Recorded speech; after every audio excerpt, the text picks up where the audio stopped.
Hello, dear listeners. Welcome to the English Globe, the podcast where we explore global topics and help you improve your English at the same time. We are so happy that you've joined us today for another deep and meaningful conversation. Whether you are listening from your home, your car, or your classroom, we want to thank you for being part of this learning community that connects people around the world through English and knowledge. Hello, everyone, and a warm welcome from me too. It's always wonderful to know that thousands of curious minds are listening and learning with us every week. If you are new here, don't forget to like this video, subscribe to the English Globe, and share your thoughts in the comments.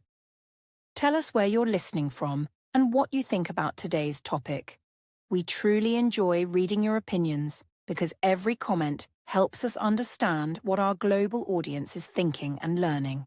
Today, we're going to explore one of the most fascinating and important topics in modern economics, a question that is being discussed by economists, politicians, and ordinary people around the world. Is the world moving away from the US dollar? This question might sound complicated, but it's not only for experts or bankers. It affects almost everyone, from travelers to students, from business owners to workers, because the value of the dollar influences prices, trade, and the global economy in general. That's right, Adam. The US dollar isn't just the currency of the United States, it's the main currency of the world. It's used in most international trade, it's trusted by banks and governments, and it plays a big role in how money moves across borders. But in recent years, more and more countries have started to talk about using other currencies for trade. Some people call this change de-dollarization. And that word, even though it sounds technical, is something we can all learn from and understand in simple language. Before we dive deeper, let's think about why this topic matters for you, our dear listeners. When we talk about the US dollar and the global economy, we are also talking about the prices of food, oil, technology, and even the cost of studying abroad or traveling to another country. The dollar affects how much we pay for things and how stable the world economy is. So, even if you are not an economist, this topic touches your life in small and sometimes invisible ways that are very real. Exactly. And this is what makes the English Globe special. We take complex ideas and make them simple, clear, and useful for English learners. So, as we go through today's discussion, we'll explain important words and phrases like reserve currency, global trade, exchange rate, and financial stability. These are words that you might see in news articles or hear in business conversations, and today you'll learn what they mean in a friendly and practical way. Let's also remind our listeners that learning English through real-world topics is one of the best ways to grow. When you connect the English language with world knowledge, your understanding becomes deeper and more natural. So as you listen, try to notice how we use new words, how we form sentences, and how we express opinions respectfully. You can even repeat the sentences out loud to practice your pronunciation and fluency. This podcast isn't only about information, it's also your classroom for learning English in context. That's a wonderful point, Adam. And to our listeners, please don't forget to tell us in the comments where you are joining us from. We have listeners from all over the world, from India to Egypt, from Brazil to Germany, and even from small towns where people listen quietly before going to work or school. We love hearing from you because it shows that language really connects people beyond borders. So please, write your country or city in the comments and tell us your thoughts about today's discussion. Now, back to the main question. Is the world moving away from the US dollar? To understand this, we must first look at how the US dollar became the leader in the first place. Why do countries prefer to use it for trade? Why do many nations hold dollars as their reserve currency? And what could happen if that changes? These are big questions, but we'll explain them step by step, in a way that's easy to follow, clear, and educational. Yes, and as we move forward, we'll look at history, technology, and global politics. Not to argue or take sides, but to understand the world better. Knowledge is power, and understanding how money works gives us the power to think critically about the world we live in. It helps us make better decisions, and it helps us grow as global citizens who can communicate with confidence. And before we go any deeper, if you haven't done it yet, please take a moment to like this video and subscribe to our channel. It really helps us continue making quality educational content for English learners like you. We spend a lot of time preparing each episode carefully to make sure it's accurate, informative, and easy to understand. Your support motivates us to keep going and keep growing together as a global learning community. Absolutely. And as you listen today, I encourage you to think critically. Don't just memorize facts. Ask yourself questions. Why does one currency become more powerful than another? What does trust mean in the world of money? And how can technology change the future of global payments? These questions will help you not only improve your English, but also build your understanding of how the world's financial system connects all of us. So, dear listeners, get ready for an educational journey through global economics, history, and language. Today's topic will help you see how money, trust, and power are linked, and how countries cooperate and compete in shaping the world economy. We'll guide you through every step, explain difficult ideas in simple English, and make sure you enjoy learning along the way. That's the spirit. We're not here to debate politics or promote any side. We're here to learn, to understand, and to share knowledge. Because when we learn together, the world becomes a little smaller, a little friendlier, and a little smarter. So stay with us as we begin our journey into the history of the US dollar and discover why it became the most powerful currency in the world, and what might happen next. Before we talk about whether the world is moving away from the US dollar, it's important to understand how the dollar became so powerful in the first place. History shows that money and trust are always connected, and the story of the dollar is really a story of how trust was built over time through economic strength, stability, and international cooperation. To understand today's global economy, we must go back to a time when the world was rebuilding after one of its darkest periods, World War II. That's right, Adam. After World War II, many countries were economically broken. Their industries were destroyed, their currencies were unstable, and their economies were weak. The United States, on the other hand, had a strong economy, strong production, and most of the world's gold reserves.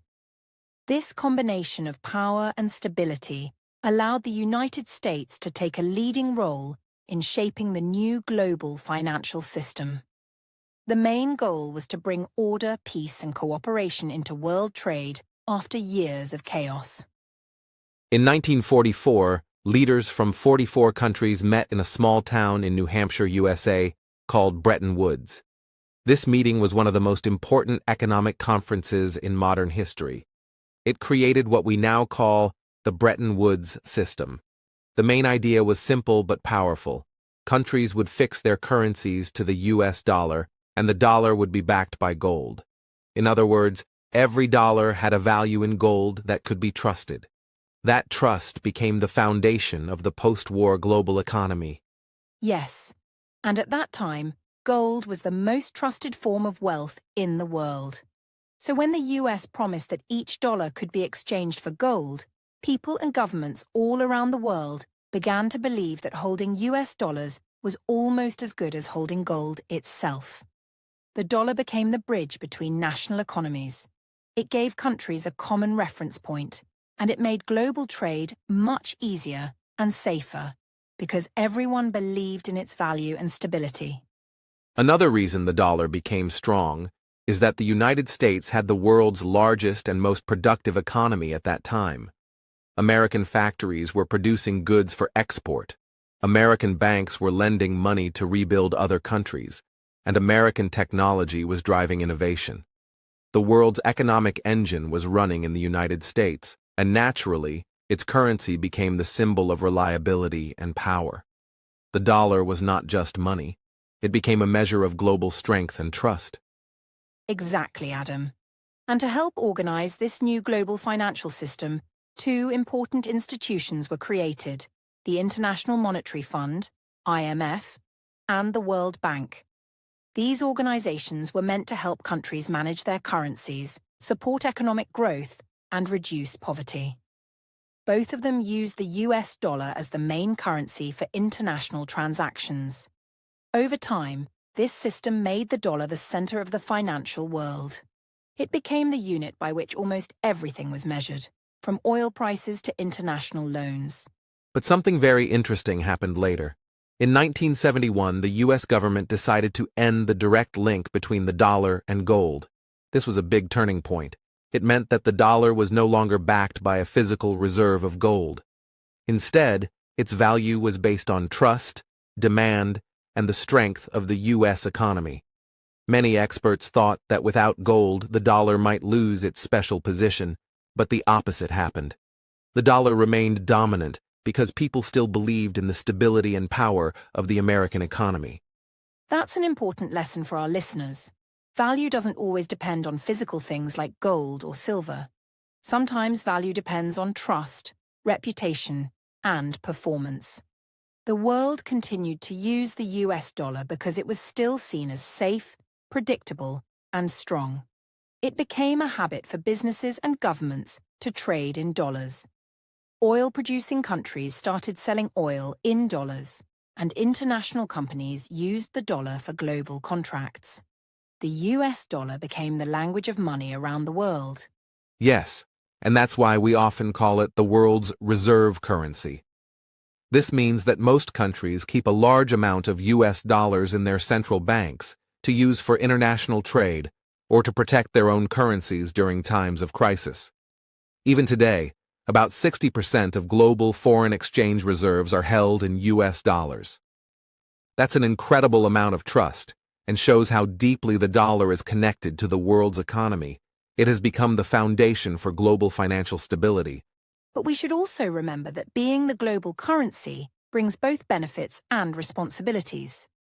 The United States benefits because its companies and government can borrow money more easily, and American products are often in high demand. However, it also means that the US economy needs to stay stable and transparent so that other countries continue to trust it.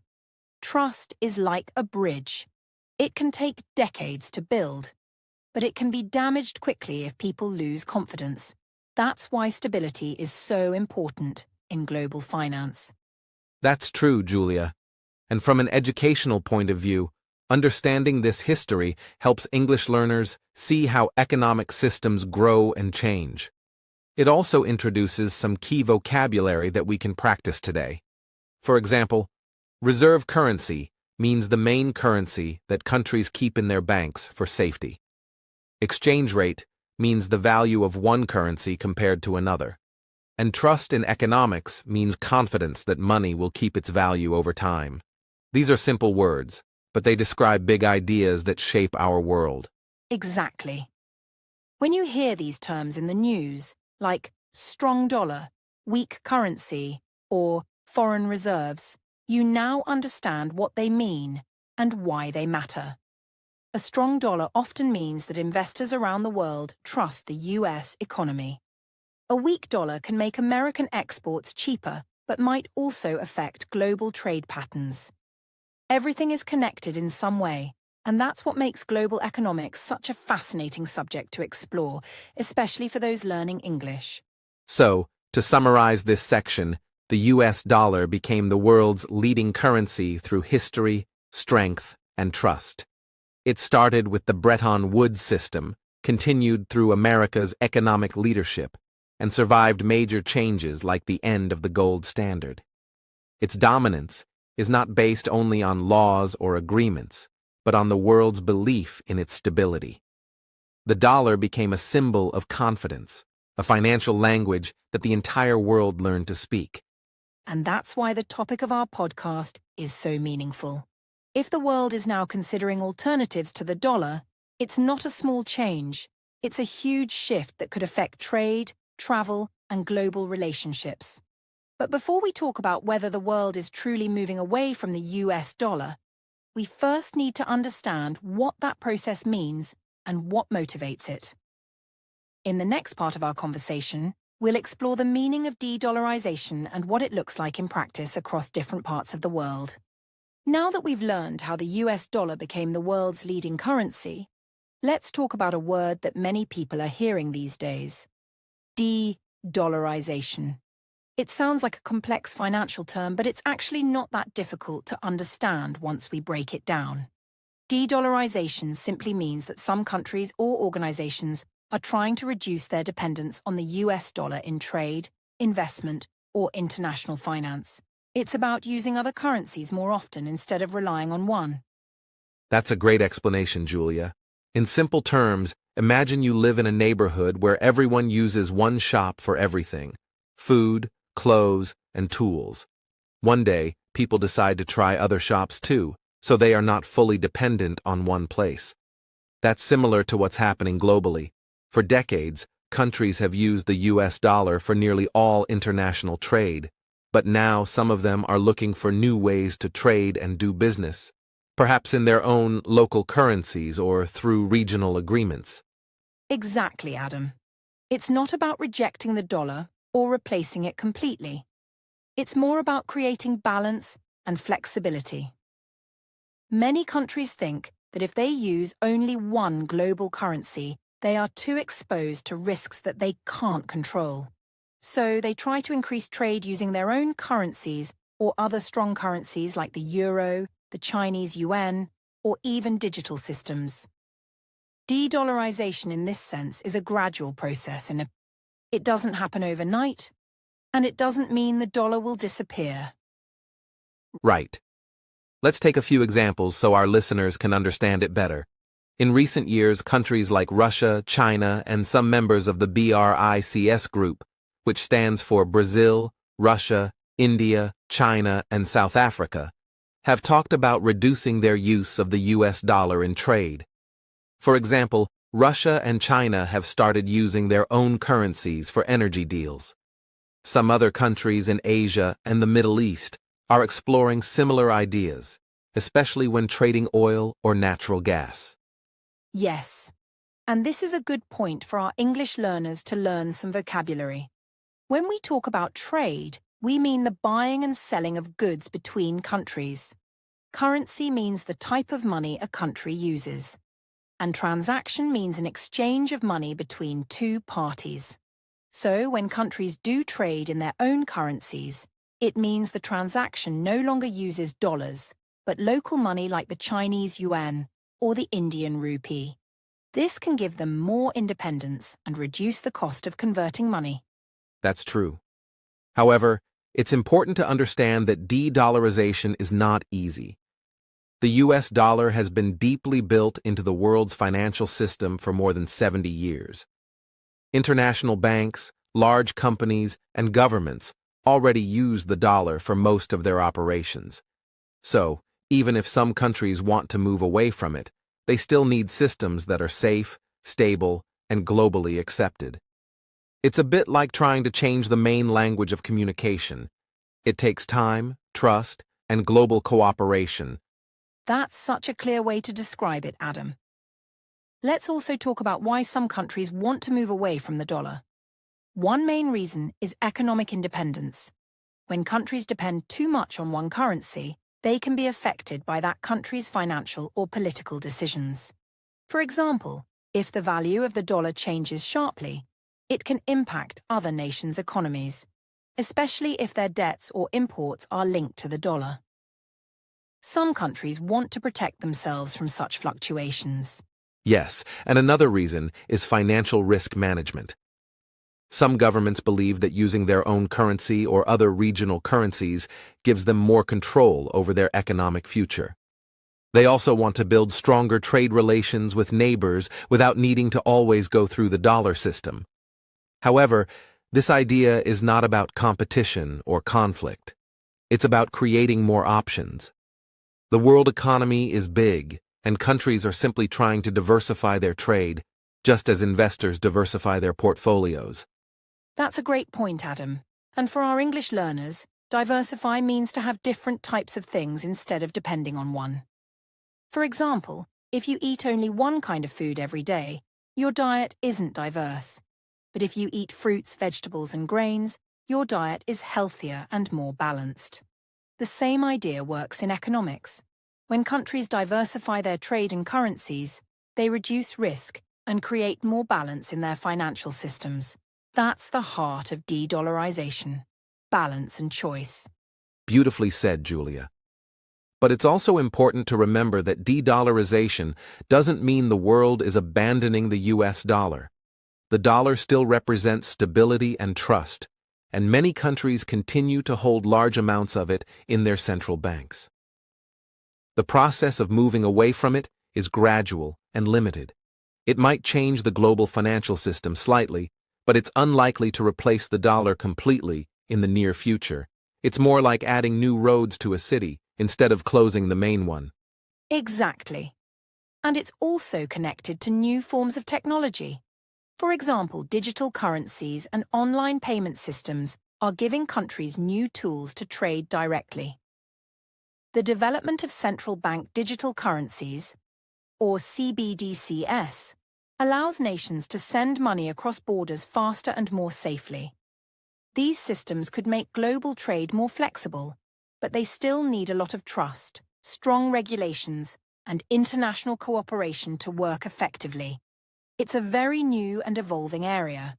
Yes, and the digital future might influence de-dollarization too.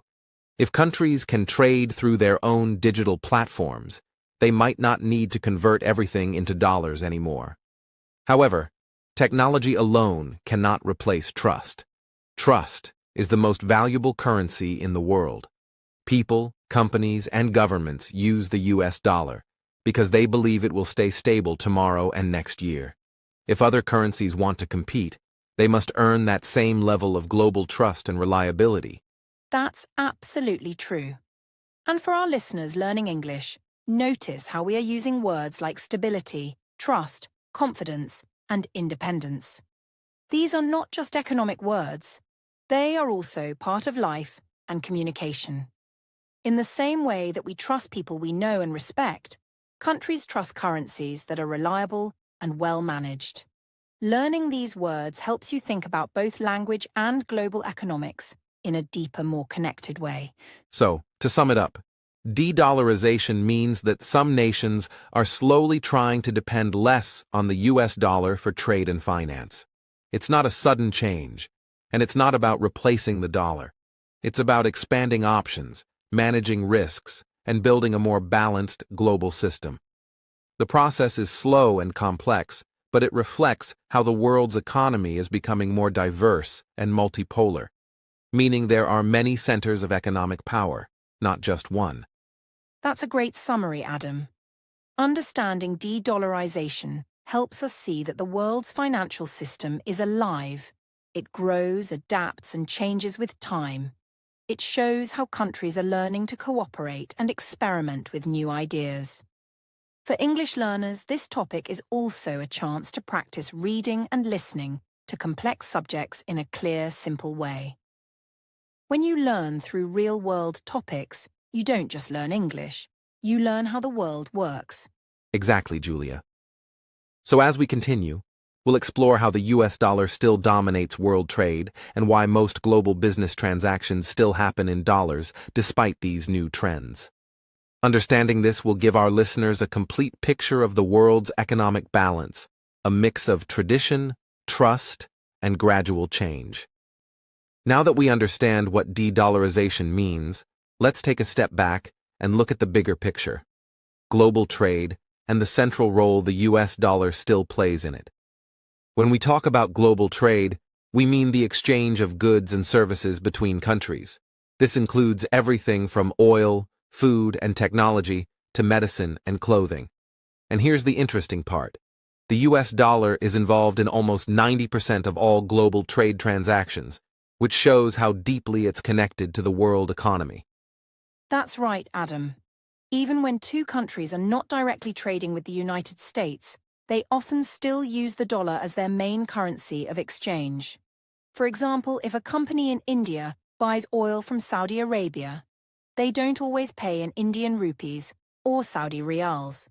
Instead, they use US dollars. The same thing happens in many other industries. The dollar acts like a bridge, connecting buyers and sellers from different countries and helping them trade more easily because everyone trusts its value. Exactly, Julia. The US dollar has become what economists call a medium of exchange, a tool that makes international trade simpler, faster, and safer. It removes the problem of constantly converting one currency to another. Imagine if every country had to negotiate its own currency value each time it traded. It would take forever and create a lot of confusion. The dollar solves that by serving as a common reference point. It's like a global language for business that everyone understands and accepts. And that's such a good point for our English learners. Just like English has become the international language of communication, the US dollar has become the international language of trade. Both bring people together through shared understanding and trust. When we say a product costs $50, people around the world can quickly imagine its value. That makes global business smoother and helps companies plan with more confidence. The dollar brings predictability to a world that is often full of economic uncertainty. Exactly. Another reason why the dollar remains dominant is because of something called stability. Stability means that the dollar doesn't change value too quickly or unexpectedly. Businesses and governments need that kind of reliability. They don't want to wake up one morning and find that their trade money has lost half of its value overnight. Because the US has a large, strong, and transparent economy, its currency is seen as safer than many others. This feeling of safety makes the dollar the world's preferred choice. That's so true, Adam. And this safety is also the reason many countries keep foreign reserves in US dollars. Foreign reserves are the extra money that central banks hold in case of emergencies. For example, if a country's currency suddenly becomes weak, its central bank can use US dollars to support it. This helps keep the country's economy stable. In this way, the dollar acts like a financial safety net for many nations. It's a bit like how people keep savings in a secure bank for difficult times. Yes, and this trust in the dollar didn't just happen by chance. It was built through decades of consistent performance, strong institutions, and open markets. The US has one of the largest and most liquid financial systems in the world, meaning that people can buy and sell dollars easily without big changes in value. This liquidity makes it easier for banks, companies, and governments to use the dollar in everyday trade and investment. Without that liquidity, the global economy would move much slower. That's a great way to put it. And let's give a practical example for our listeners. Think about the oil market. Oil is one of the most traded goods in the world, and it's almost always priced in US dollars. This system is called the petrodollar system. It means that when countries buy or sell oil, they usually use the US dollar. So if Japan wants to buy oil from Saudi Arabia, both sides use dollars, even though neither country uses that currency at home. This system shows how central the dollar still is to global trade. Exactly, Julia. And even outside of oil, the same pattern exists in many other industries, such as technology, shipping, aviation, and manufacturing. The dollar gives a sense of uniformity. When everyone uses the same currency for trade, it becomes easier to compare prices, make contracts, and manage risks. Without it, international trade could become far more complex and unstable. That's why, even though some countries are trying to reduce their dependence on the dollar, most of the world still relies on it daily. And for our English learners, this is a good moment to focus on vocabulary again. Words like liquidity, transaction, stability, and reserve are essential when talking about global economics. Liquidity means how easily you can use money or assets without losing value. A transaction is simply an exchange, buying or selling something. Stability means that things stay steady without big ups and downs. These words are useful not only in economics, but also in everyday life and business English. Yes, And it's also important to talk about the trust behind all this. The US dollar represents not just economic power, but also confidence in the system that supports it. Investors, companies, and governments all over the world believe that the United States will protect its currency and maintain financial order. This trust gives the dollar an invisible strength. Even when the world faces financial crises, the dollar often becomes stronger because people see it as a safe place to keep their money. That's very interesting, Adam, because it shows that the dollar's value isn't just based on numbers. It's based on psychology, too. Money is not only about paper or metal, it's about belief. If people believe that something has value, they use it with confidence. The dollar has become the symbol of that global confidence. It's like a brand that people trust. So even when new currencies or systems appear, they have to compete not only with economic strength, but also with the deep trust people already have in the dollar. Exactly, Julia. And that's why replacing the dollar is not as simple as printing new money or making new agreements. The dollar's role is built on decades of history, trust, and consistent behavior. Any other currency that wants to take its place would have to prove that it can stay strong and reliable in both good times and bad. That's not something that happens quickly. It takes many years, and even then, it requires cooperation from many nations who must all agree to use it widely. You're right, Adam. So, even though de-dollarization is a growing topic, the truth is that most global trade still depends on the dollar. It remains the world's financial anchor, the main point of balance for prices, investments, and trade. This doesn't mean that other currencies won't grow in importance. It simply means that the dollar's position is still extremely strong. It has been tested many times by economic challenges, yet it continues to hold the world's trust and remain the global standard. And for English learners, this is also a great example of how to understand complex global issues through language. When you learn how global trade works, you're not only learning about economics, but also improving your vocabulary, comprehension, and ability to discuss important topics in English. Understanding phrases like reserve currency, global trade, and financial trust helps you sound more confident and professional when speaking about the world economy. That's exactly the spirit of the English Globe, Adam. We want our listeners to learn English while learning about the world. By connecting language with knowledge, we create understanding that lasts. So, dear listeners, as you listen to this section, think about how global trade connects us all. Every time you buy something made in another country or use a product with parts from different places, you are part of this international system that depends on the US dollar in one way or another. Beautifully said, Julia. The story of global trade is really the story of cooperation, countries working together through trust and mutual benefit. The dollar became the tool that made this cooperation possible on a global scale. But as we've seen, the world is always changing. New currencies, technologies, and regional partnerships are slowly emerging, creating new possibilities for the future of international finance. And that brings us to the next part of our conversation, where we'll explore how other major currencies, like the euro, the Chinese yuan, and even digital currencies, are slowly gaining attention. We'll talk about whether they have the potential to share or challenge the dollar's dominance, and what lessons we can learn from this global shift. It's going to be a fascinating discussion about the future of money, trust, and technology in our interconnected world. So, Julia, we've already explored how deeply the US dollar is connected to the global economy, but now it's time to talk about what's changing.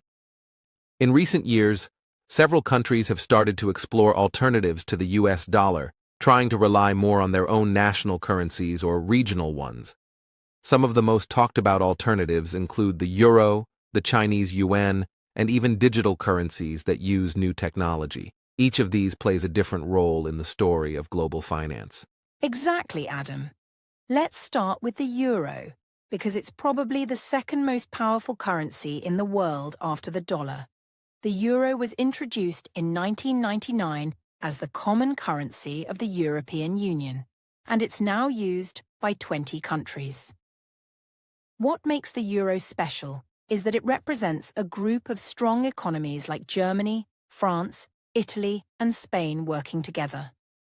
This cooperation gives the euro a lot of strength, stability, and credibility, which makes it a serious competitor to the US dollar in global trade and finance. Yes, and one of the biggest achievements of the euro is that it created financial unity across Europe.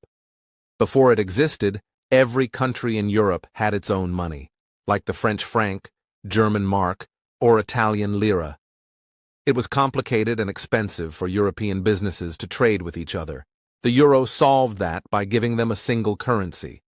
Now, companies in France and Germany can trade easily without worrying about exchange rates.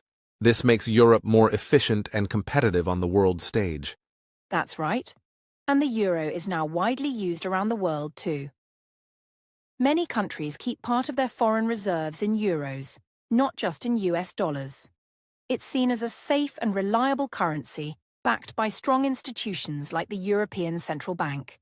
However, it still faces challenges. Because the European Union is made up of many countries with different economies and politics, sometimes it's difficult to make fast or unified financial decisions. This can slow down the euro's global influence compared to the dollar. Good point, Julia. The next major player in this story is the Chinese yuan, also known as the renminbi. China has become one of the largest economies in the world, and it's trying to make its currency more important internationally. The Chinese government has been signing agreements with other countries to trade directly in yuan instead of US dollars. For example, China and Russia, as well as China and some Middle Eastern nations, now use the yuan for some of their oil and gas deals. This shows a clear effort toward reducing dependence on the dollar. Yes, but it's important to remember that even though the yuan is growing in influence, it's still far behind the US dollar and the euro in terms of global use. One big reason is that China keeps strict control over its financial system. Investors and foreign businesses sometimes find it difficult to move their money freely in and out of the country. This lack of financial openness makes the yuan less attractive as a global reserve currency. Trust and transparency are essential when countries decide where to keep their money. Exactly, Julia. The world's financial system runs on confidence. Countries and investors want to know that the money they hold can be exchanged freely and won't lose value unexpectedly. Until the yuan becomes more open and predictable, many people will continue to prefer the US dollar and the euro. Still, China's efforts to expand the use of the yuan are interesting because they show a growing ambition to create a more multipolar financial world, one where several major currencies share influence instead of just one dominating. That's such an important point, Adam. A multipolar world in finance means that power is distributed among several strong currencies rather than being concentrated in a single one like the US dollar. This could bring more balance and flexibility to the global economy. However, it could also make things more complex since countries would have to decide which currency to use for each transaction. The idea sounds fair in theory, but in practice it requires a lot of coordination, trust, and long-term stability from all sides involved. Exactly, Julia. And now, we should also talk about a new player that has entered the financial stage: digital currencies. In the past decade, we've seen the rise of cryptocurrencies like Bitcoin, as well as digital currencies being developed by central banks. These technologies have changed how people think about money. Some experts believe that digital currencies could one day challenge traditional currencies, including the US dollar. But the truth is, at the moment, they're still too new and too unstable to replace global currencies. That's right. While cryptocurrencies are exciting innovations, they also come with high risk because their value changes too quickly. One day, a digital coin might be worth a lot, and the next day it could lose half its value. That kind of instability makes it hard for countries or companies to use them for trade. However, what's interesting is that many governments are developing their own central bank digital currencies, CBDCs. These are digital versions of national money that could make international payments faster, cheaper, and safer in the future. Yes, and these CBDCs might become an important part of global finance in the next decade. Countries like China, India, and several in Europe are already testing their digital currencies. They want to make transactions more efficient and secure, especially for cross-border trade. If digital currencies become more common and well-regulated, they could slowly reduce dependence on the US dollar by offering new ways to transfer money internationally. However, this transition will take time and cooperation between countries. Exactly, Adam. What's fascinating is that even though many new systems are emerging, they still rely on the basic principles that make the dollar powerful: stability, trust, and wide acceptance. Without these, no new currency can easily replace the dollar. It's similar to how a new language cannot suddenly replace English as the global language of communication. It takes time, usage, and shared belief among people around the world. The same rule applies to the financial system. It runs on habit and trust built over decades. That's a brilliant comparison, Julia. So when people talk about the world moving away from the US dollar, they're not necessarily saying the dollar will disappear. What they mean is that other currencies like the euro, yuan, or even digital ones might play a larger role alongside it. The dollar may not be the only major currency anymore, but it could remain one of several global pillars. In this sense, the world might be moving toward more balance rather than completely away from the US dollar. Yes, and this balance could be good for the world economy in the long term. It could reduce the pressure on one single currency and give countries more options in trade and finance. However, transitions like these take time, sometimes decades. The global financial system is like a giant machine that moves slowly and carefully. So, while we may see some changes today, the real transformation, if it happens, will likely unfold gradually over many years, not overnight. That's a very important message for our listeners, Julia. Change in global economics happens step by step, and as English learners, understanding these steps can help you not only learn vocabulary, but also think more globally. You can see how economic power, politics, and technology are all connected. By following these discussions in English, you are not just learning a language. You are learning how the modern world functions. That's one of the biggest goals of the English Globe. Exactly, Adam. We want to help our audience improve their English while gaining knowledge about the real world. So, dear listeners, think about what you've learned today. How the euro, the yuan, and digital currencies are all trying to grow alongside the US dollar. Which one do you think has the best chance of becoming more influential in the next 20 years? Let us know your thoughts in the comments section. We love reading your ideas and learning what you think about these global shifts. That's right, Julia. Every opinion adds value, and we're so thankful for our listeners who share their perspectives from around the world. In the next part of our discussion, we'll talk about how geopolitical relationships, the political connections between countries, affect the future of global currencies. We'll see how trade alliances, economic competition, and international trust play a major role in shaping the financial future of our planet. It's going to be a really interesting and thought-provoking conversation. Julia, one of the most exciting parts of our global financial story is how technology is reshaping the way people move money. We are entering a new age where payments are faster, smarter, and more connected than ever before. From online banking to mobile wallets and now digital currencies, technology is transforming how the world thinks about money. The changes are not only about speed, but also about accessibility, innovation, and financial inclusion for millions of people worldwide. That's right, Adam. For centuries, people used physical coins and paper notes for trade, but now we live in a digital world where most transactions happen online. When you buy something on the internet or send money to a friend, it's all done electronically through secure networks. This shift from paper to pixels has made life easier and opened new possibilities for both consumers and businesses. The key idea here is digital payment systems, which allow people to send and receive money without ever touching cash. Exactly, Julia. And one of the biggest innovations behind this revolution is called blockchain technology. For our listeners learning English, the word blockchain may sound complex, but it's actually simple when you break it down. A blockchain is like a digital record book that stores information securely in small connected blocks. Each block contains transaction details, and once added, it cannot easily be changed.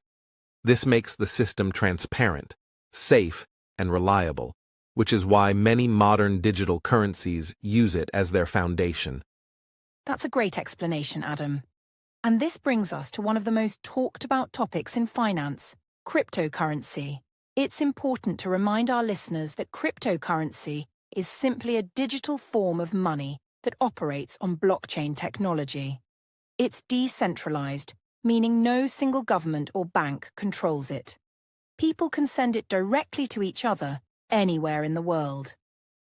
While cryptocurrencies like Bitcoin or Ethereum are popular, they are still seen as experimental and sometimes unstable because their value can change quickly.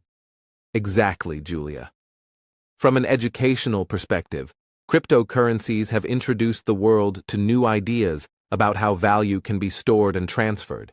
Even if they're not yet perfect for everyday use, they've inspired innovation in how banks and governments think about digital finance. Many countries have realized that the technology behind these currencies could make financial systems more efficient, faster, and transparent. Instead of replacing traditional money, the goal now is to blend technology with regulation to make payments more secure and accessible. That's where central bank digital currencies, or CBDCs, come in.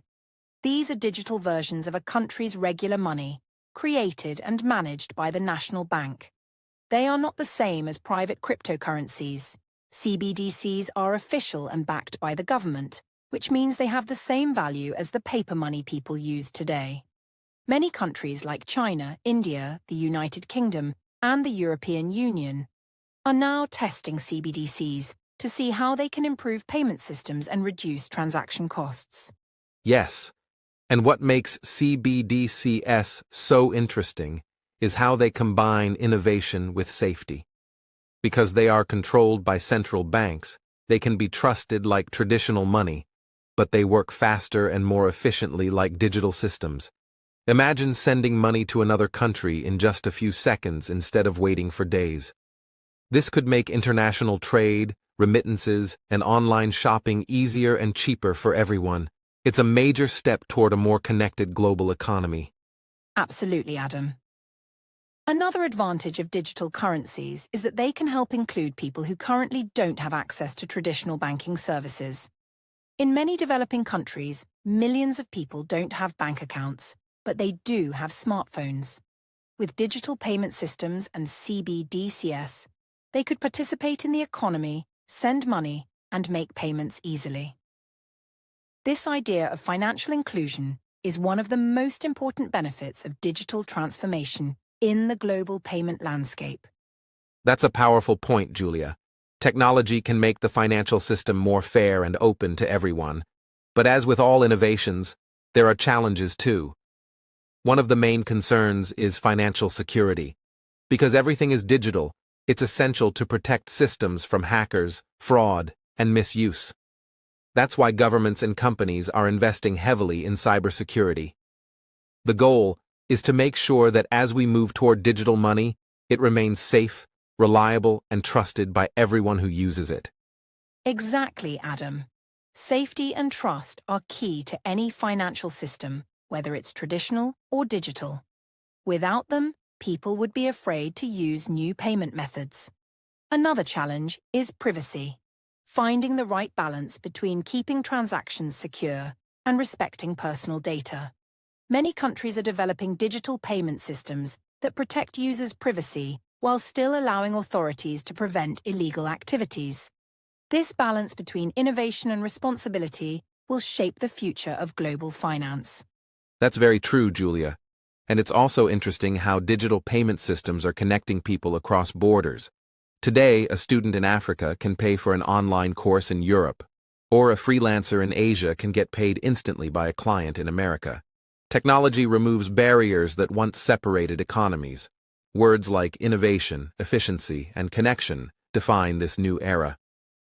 For English learners, understanding these concepts helps them not only improve vocabulary, but also stay informed about how modern life works.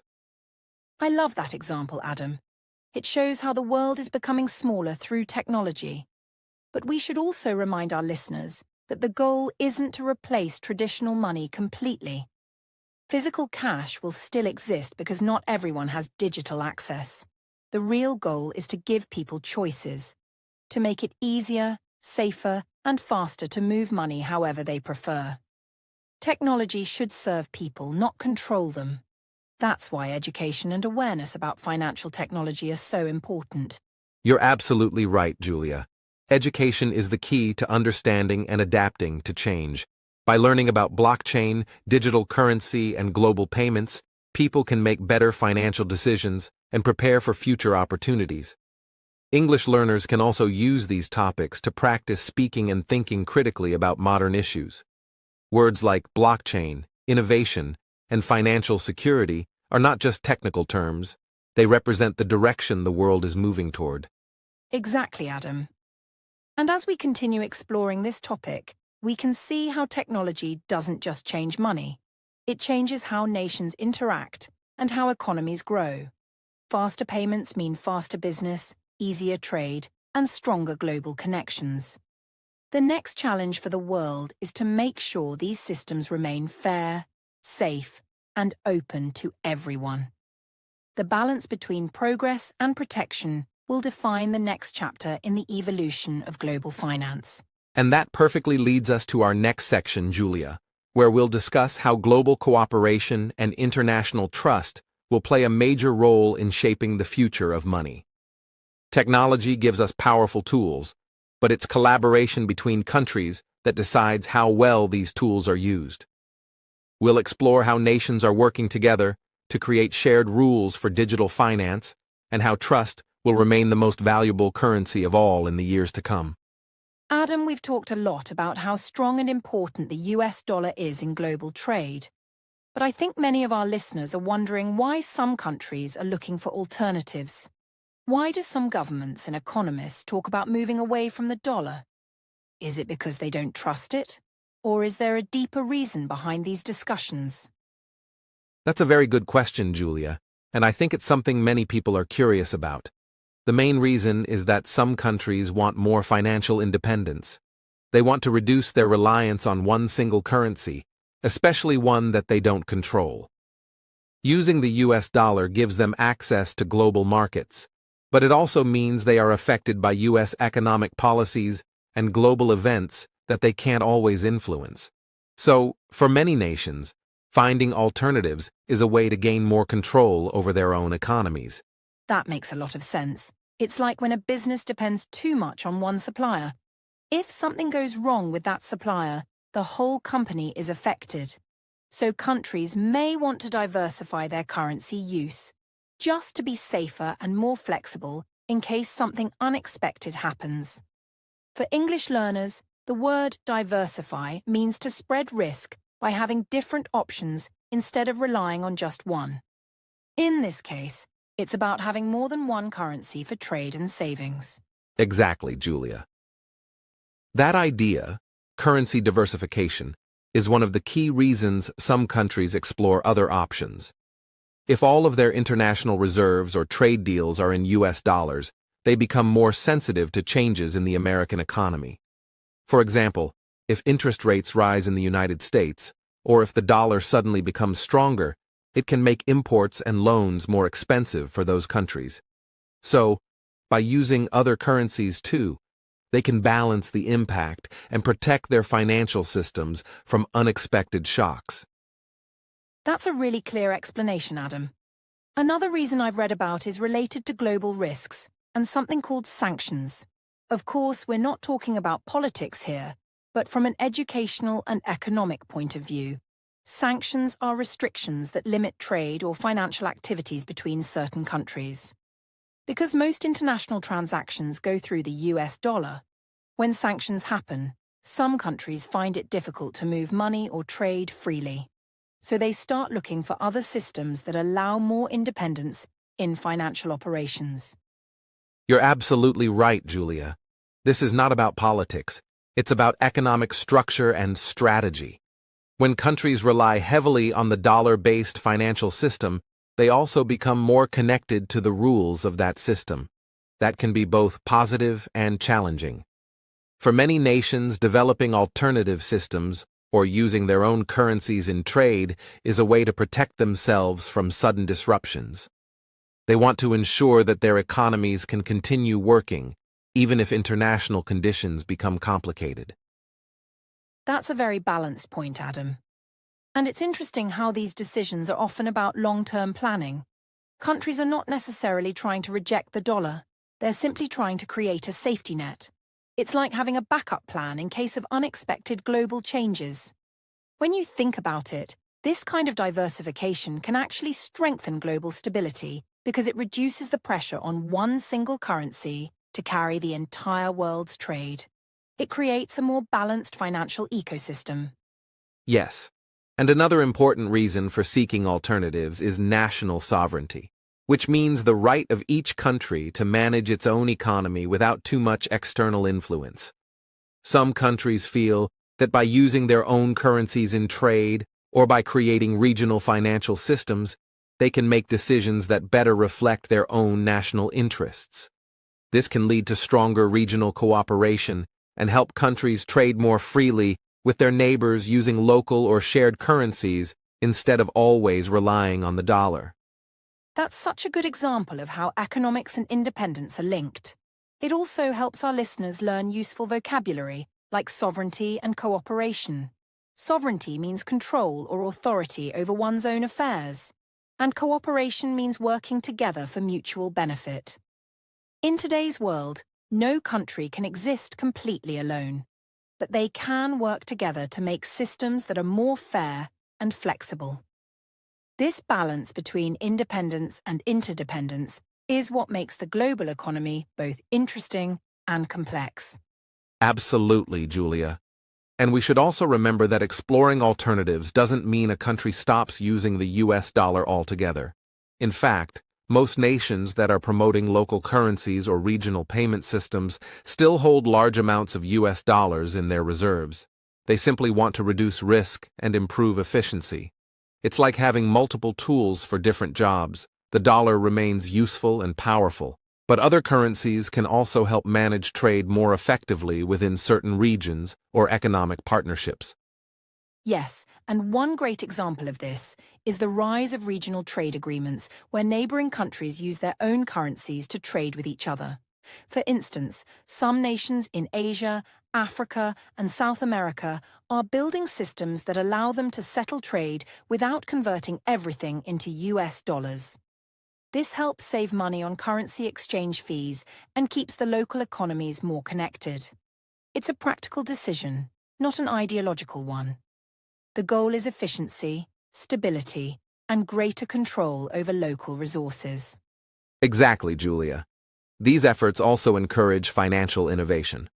When countries experiment with new systems, such as digital payment networks, local clearing mechanisms, or regional banks, they are improving global connectivity. Many of these projects are still small compared to the size of the US dollar system, but they show a creative spirit. It's about adapting to a fast-changing world where technology, trade, and finance are becoming more integrated. The goal is to make global payments faster, safer, and more flexible for everyone involved. That's a wonderful perspective, Adam. And for our English learners, this is a great moment to focus on vocabulary like diversification, innovation, independence, and strategy. All these words are useful in business English and global discussions. They help describe how organizations and countries plan for the future. When you understand these terms, you can participate in conversations about the economy, trade, and global cooperation with confidence. Learning this kind of vocabulary gives you real-world communication power. Yes, and that's exactly why this topic fits so well into our podcast. We're not only talking about currencies or economics, we're also showing how language connects to global thinking. The discussion about alternatives to the US dollar teaches us that the world is diverse, creative, and constantly evolving. It reminds us that no single system stays the same forever. Innovation and adaptation are the natural forces that keep the global economy moving forward. And that's such an important message, Adam. The story of global finance isn't about competition. It's about collaboration and progress.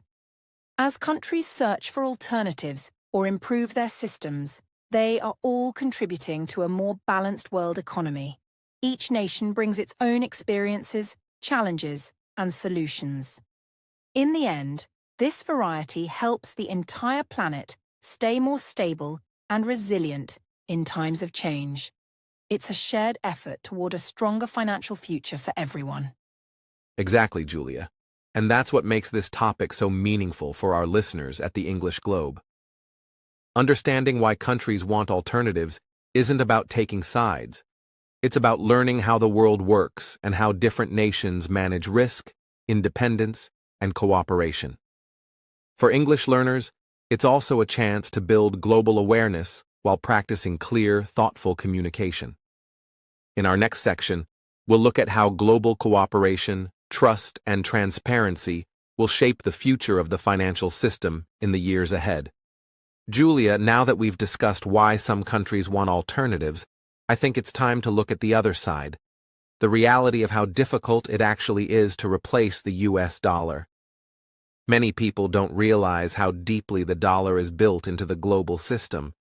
It's not just about using it for trade, it's about trust, convenience, and history. The dollar has become part of how the world measures value and manages risk in every major financial activity. That's so true, Adam. When people talk about moving away from the dollar, it can sound simple. Just switch to another currency. But in practice, it's incredibly complicated. Global markets, banks, and even governments have systems that are deeply connected to the dollar. It's like the foundation of a very large building. If you try to replace the foundation, you have to rebuild almost everything on top of it. And that's why the process takes years, even decades. Exactly, Julia. The dollar's strength comes from what economists call liquidity. Liquidity means how easily something can be bought or sold without losing value. The US dollar is the most liquid currency in the world. There are always buyers and sellers ready to use it. That makes global trade smoother.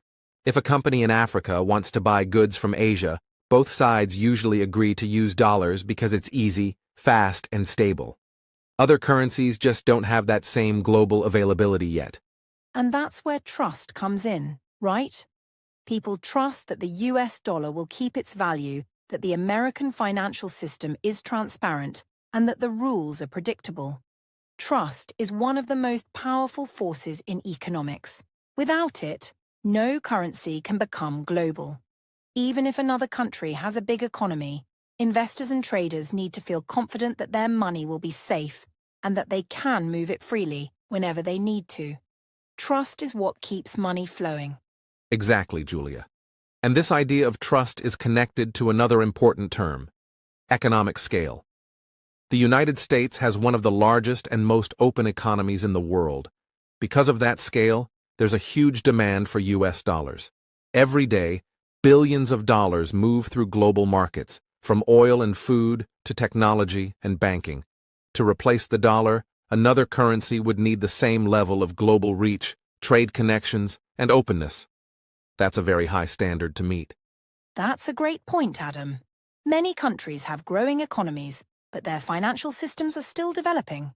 Some currencies are not freely traded or are tightly controlled by governments. That makes it harder for people around the world to use them with confidence. To compete with the dollar, a currency must be available everywhere, its exchange rate must be stable, and its financial system must be strong and transparent. These are not small requirements.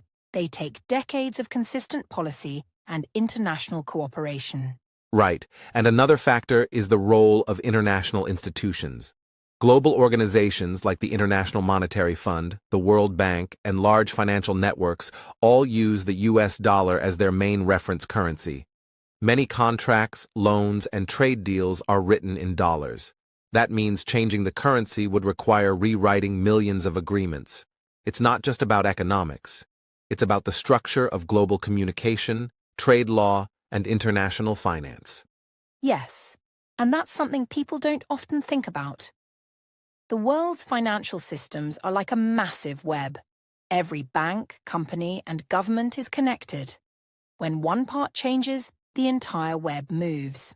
So even if some countries create new systems or use their own currencies for trade, they still need to interact with the dollar-based world.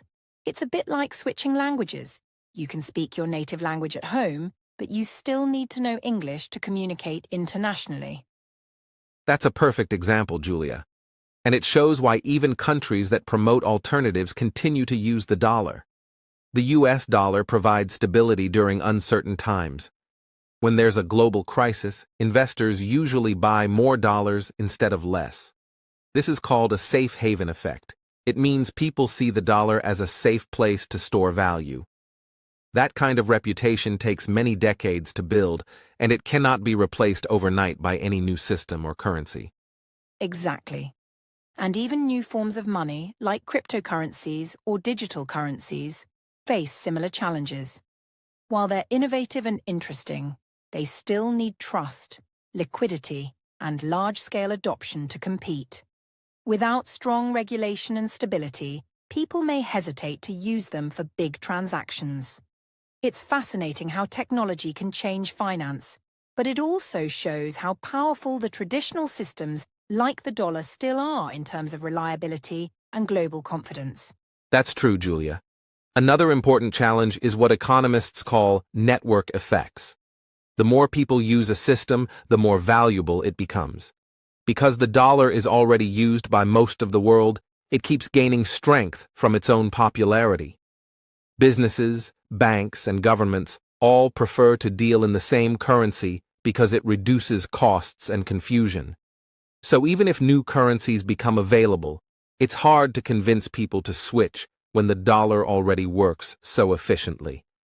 Yes, and I think this brings us to a very important learning point for our listeners. The global financial system is not just about numbers. It's about people, habits, and history.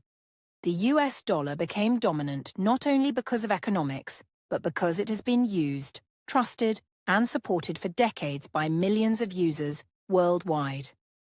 Changing that habit would be like changing the world's favorite technology. It takes time, coordination, and a lot of confidence. That's beautifully said, Julia. And it's also important to note that most economists don't expect the dollar to disappear anytime soon. Instead, we might see a world where other currencies slowly play a bigger role alongside it. That could mean more balance in the system, more choices and cooperation. But replacing the dollar completely would be one of the biggest financial changes in history, and it would take a long period of trust building and international agreement. So, to summarize for our English learners, replacing the dollar is difficult because it's deeply connected to global liquidity, trust, and economic scale. These three words are essential. Liquidity means easy to use, trust means confidence in stability, and economic scale means how big and open a country's economy is. The dollar succeeds because it combines all three. Learning these terms helps you understand not only global economics, but also how systems grow strong over time. Exactly, Julia. And it reminds us that economic power is not just about numbers. It's about reliability, confidence, and global relationships. Even as new systems rise and technology evolves, the world still needs a common language for trade. Right now, that language is the dollar. Whether that changes in the future or not, understanding these forces helps us all see the world more clearly. And that's the real goal of learning. Beautifully put, Adam. This discussion helps our audience realize that global finance is built on connection and cooperation, not competition alone. The dollar's story is really a story about how the world works together through trust, trade, and shared goals. In our next section, we'll explore what might happen in the future, how global currencies could evolve, and what lessons English learners can take from this ongoing story of change and innovation. Julia, as we reach the end of today's discussion, it's a great time to reflect on the key lessons we've explored. From understanding the strength of the US dollar to the challenges of creating alternatives, we've seen how complex and interconnected the global financial system really is. The dollar remains a central force in trade, finance, and international reserves, but the world is changing, and countries, businesses, and individuals are exploring new ways to navigate this evolving landscape. Absolutely, Adam. One of the most important takeaways is that change in global economics does not happen overnight. We've talked about the reasons countries consider alternatives, from gaining independence and reducing risk to experimenting with new technologies like digital currencies. Yet we also learned that replacing the dollar is extremely difficult because trust, liquidity, and economic scale make it unique. Understanding these concepts helps our listeners see why the world works the way it does. Yes, Julia. And for our listeners, especially English learners, it's fascinating to see how language, economics, and everyday life intersect. We've introduced words like diversification, sovereignty, liquidity, inflation, and exchange. These are not just vocabulary words. They are tools to understand global events, personal finances, and international interactions. By learning both the language and the concepts, people can communicate more effectively and make informed decisions in a connected world. Exactly, Adam. Another lesson is how technology continues to reshape the way money moves. From digital payments to central bank digital currencies, innovation is changing not just how countries operate, but also how ordinary people can participate in global trade.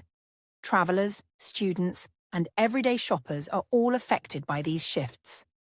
By observing trends and understanding terminology, listeners can follow international news, make smarter choices, and even plan for future opportunities more confidently.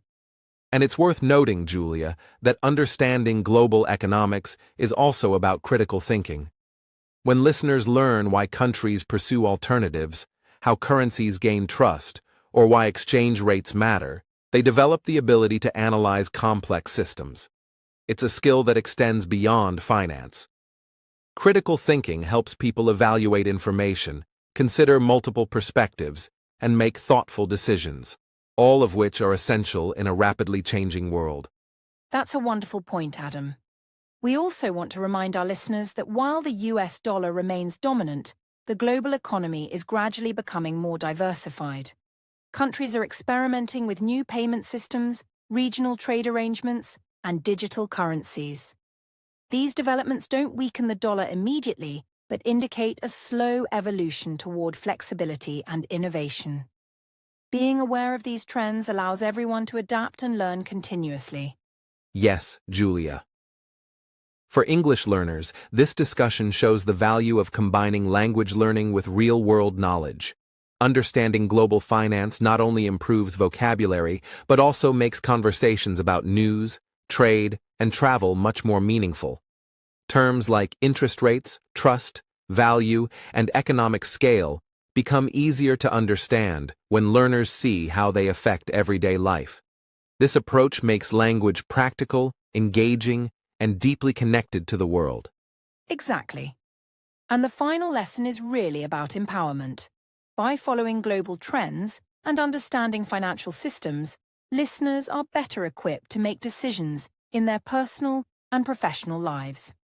Knowledge of economics, combined with English language skills, allows people to communicate with confidence, participate in discussions, and think critically about world events.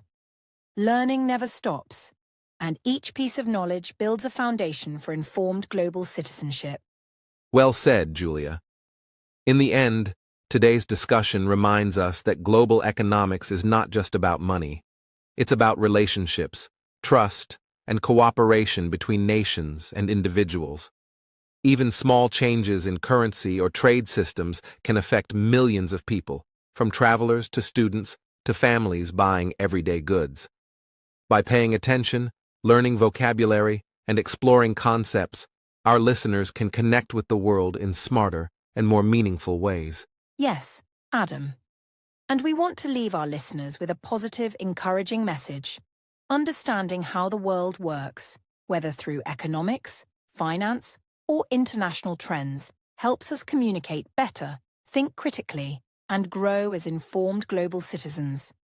Each new word and each new idea you learn brings you closer to understanding not just language, but the world itself. Knowledge opens doors to opportunity, connection, and empowerment. Exactly, Julia. And we encourage everyone listening to keep exploring these topics, asking questions, and practicing English. The journey of learning never stops, and today we've seen how connected language and global awareness can be. By observing trends, understanding vocabulary, and reflecting on lessons, our listeners gain tools to navigate a complex and evolving world confidently. So, dear listeners, thank you for joining us on this episode of the English Globe.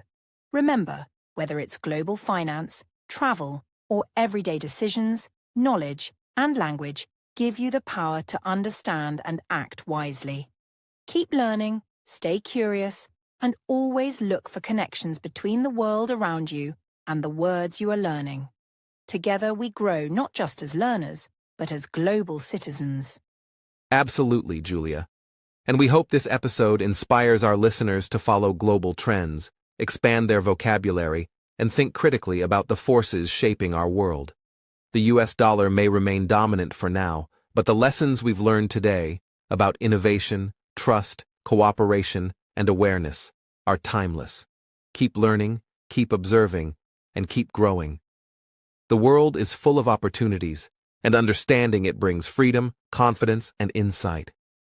Thank you again for listening, everyone. Stay curious, keep practicing your English, and remember that every new word, every new idea, and every new lesson brings you closer to understanding the world and your place in it. We look forward to exploring more fascinating topics with you on the English Globe in future episodes. And with that, we conclude today's episode. Remember, the more you learn about the world, the more confident you become as a global citizen. Keep exploring, keep questioning, and above all, keep learning. Thank you for joining us today, and we'll see you in the next episode of the English Globe.